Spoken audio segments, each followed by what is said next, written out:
Good morning. और नया topic शुरू करें हैं इम्यूनिटी एंड इम्यूनाइजेशन, यानी कि प्रतिकारिता एवं प्रतिरक्षण।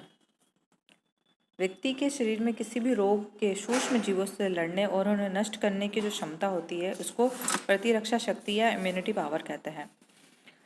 WHO ने इसको इस प्रकार परिभाषित किया है कि व्यक्ति के शरीर की वह क्षमता जिसकी सहायता से वह प्रतिजन जैसे कि बैक्टीरिया, वायरस, प्रोटीन या अन्य रोगाणु आदि को पहचान कर नष्ट करके निष्कासित कर सके, प्रतिरक्षा शक्ति कहलाती है। व्यक्ति में रोग प्रतिरोधक क्षमता या इम्यूनिटी जो होती है प्राकृतिक रूप से विद्यमान हो सकती है या फिर कृत्रिम रूप से भी अर्जित की जा सकती है। व्यक्ति में रोग प्रतिरोधक क्षमता उसमें उपस्थित विशेष प्रकार के प्रतिरक्षी या एंटीबॉडीज के निर्माण पर निर्भर करती है। इस प्रकार प्रतिकारिता व्यक्ति में उन रोगाणु, विषाणु या सूक्ष्म जीवों के साथ रहने, बढ़ने या क्रियाशील होने की क्षमता नहीं, बल्कि उन रोगाणु, विषाणु या सूक्ष्म जीवों को नाश करने की क्षमता या उनको मारने की क्षमता ही इम्यूनिटी या प्रतिकारिता कहलाती है। प्रतिकारिता दो के जो हम इस प्रकार वर्गीकृत कर सकते हैं, ये दो प्रकार की होती है, प्राकृतिक प्रतिकारिता और कृत्रिम या अर्जित प्रतिकारिता। तो पहला है प्राकृतिक प्रतिकारिता को भी दो भागों में विभाजित किया गया है, जातिगत और व्यक्तिगत। तो हम देख लेते हैं। पहला है प्राकृतिक प्रतिकारिता।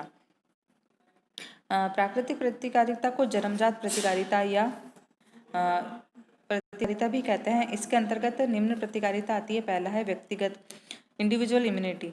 कुछ व्यक्तियों में जन्म से ही रोग प्रतिरोधक शक्ति या प्रतिकारिता विद्यमान होती है। वैसे व्यक्ति में रोग से लड़ने की क्षमता अधिक होती है तथा रोग होने की संभावना भी बहुत कम या नहीं होती है। यही कारण है कि कोई रोग जो एक व्यक्ति में होता है वह रोग दूसरे व्यक्ति में उसी परिवार, समुदाय या वातावरण में रहता है तो उनको नहीं होता है। दूसरे व्यक्ति में उस रोग का न होना उसके शरीर में स्वाभाविक प्रतिकारिता के मौजूद होने के कारण होता है। यानी कि जैसे अगर किसी व्यक्ति को कोई बीमारी है लेकिन उसके साथ में रहने वाला जो व्यक्ति सदस्य है वो उससे प्रभावित नहीं होता है, इसका मतलब ये हुआ कि उस व्यक्ति के अंदर उस रोग से लड़ने की क्षमता है या उसके उस रोग से लड़ने की उसमें प्रतिकारिता या इम्यूनिटी ऑलरेडी है। जीवाणु, विषाणु, कृमि या अन्य सूक्ष्म से लड़ने की क्षमता विद्यमान रहती है जो उन रोगाणुओं को घेर कर उन्हें नष्ट कर डालती है। फलतः व्यक्ति जल्दी बीमार नहीं होता और रोग का शिकार नहीं होता है। सर्वप्रथम जब हमारे शरीर में रोगाणु प्रवेश करते हैं तो हमारे शरीर की त्वचा व श्लेष्म झिल्ली उस रोगाणु से शरीर की रक्षा करती है। परंतु अगर रोगाणु उन्हें भेद कर पार कर रक्त में पहुंचता है तो रक्त में उपस्थित श्वेत रक्त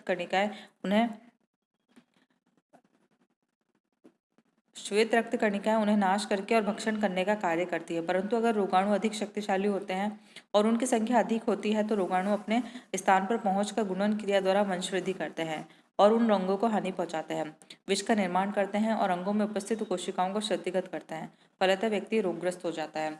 तो पहली जो है व्यक्तिगत प्रतिकारिता, यानी कि व्यक्ति के अंदर जन्मजात ही उस रोग से लड़ने की क्षमता विद्यमान होती है। सेकंड है जातिगत प्रतिकारिता।